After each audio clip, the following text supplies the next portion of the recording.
La Biblia, que es la palabra de Dios, ella misma da testimonio de ello. Así, en 2 Timoteo, capítulo 3, versículo 16, en su primera línea se lee: toda la escritura es inspirada por Dios. Y el tema central abordado en las escrituras es la revelación del proceso de aquella gran obra de salvación de la humanidad, que desde un principio se determinó ejecutar Dios por medio de su unigénito Hijo, Jesucristo, a quien puso como único medio de salvación. ¿Cómo fue tomado este propósito de Dios cuando su Hijo fue enviado y manifestado al mundo? Para percibirlo, leeremos lo escrito en el Evangelio de Juan, capítulo 5, versículos del 16 al 23.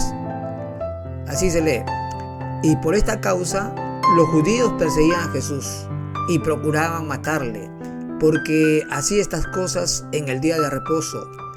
Y Jesús le respondió: mi Padre hasta ahora trabaja y yo trabajo.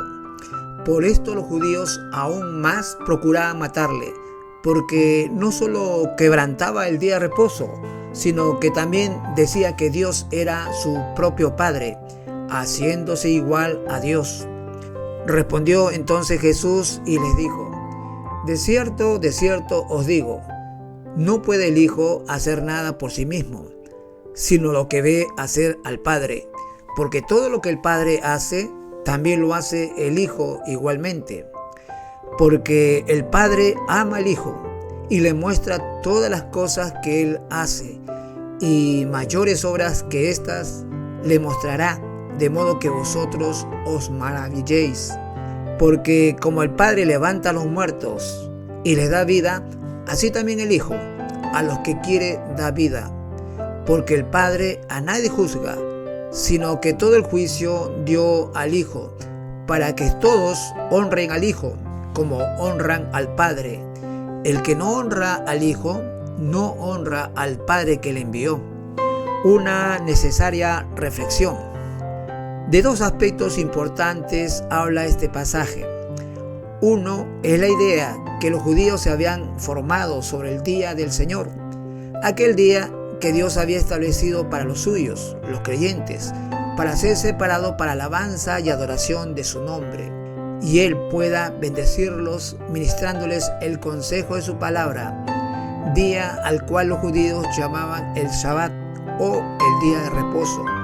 Y lo segundo, el rechazo que por incredulidad ellos tenían respecto a la persona de nuestro Señor Jesucristo. Y es el Señor mismo que a lo largo de su ministerio va a confrontar ambas posturas. Así, en lo que se refiere al Shabbat o día de reposo, Jesús enseñaría que el hombre no fue creado por causa del día de reposo, de manera que quedara atado y no pudiera realizar acción alguna, sino más bien el día de reposo fue creado por causa del hombre, como está registrado en el Evangelio de Marcos, capítulo 2, versículo 27. Y el propósito es para que es decir, el hombre, hallare solaz y descanso, no solo de cargas físicas o laborales, sino también reposar de sus cargas emocionales. Pues al estar reunido con otros creyentes para alabar y exaltar el nombre de Dios, todas sus cargas y ansiedades puestas sobre el Señor, hará que el creyente halle alivio a su alma, ya que no es él el que tendría que resolver sus problemas y dificultades, sino que acudiendo a Él, sería el Señor que tomaría las cargas de cada uno. Por lo demás, es el día en que si hay la ocasión de hacer el bien a los demás, esto debe hacerse, pues la acción de ayudar al necesitado y de hacer el bien al prójimo no quebranta el día de reposo. Y con respecto a su persona, los religiosos de la época de Jesús, que se jactaban de conocer mucho las Escrituras, no reparaban ni distinguían que delante de ellos estaba aquel varón que Dios anunció desde un principio, como está escrito en Génesis capítulo 3, versículo 15, el cual aplastaría el poder de aquel que introdujo el pecado al mundo.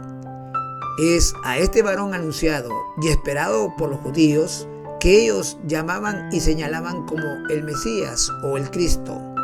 Pero la dureza de sus corazones no les permitía distinguir en Jesús al Mesías prometido, no entendiendo que Dios mismo había determinado una señal para que se conociese la llegada del Mesías. ¿Cuál es esta señal?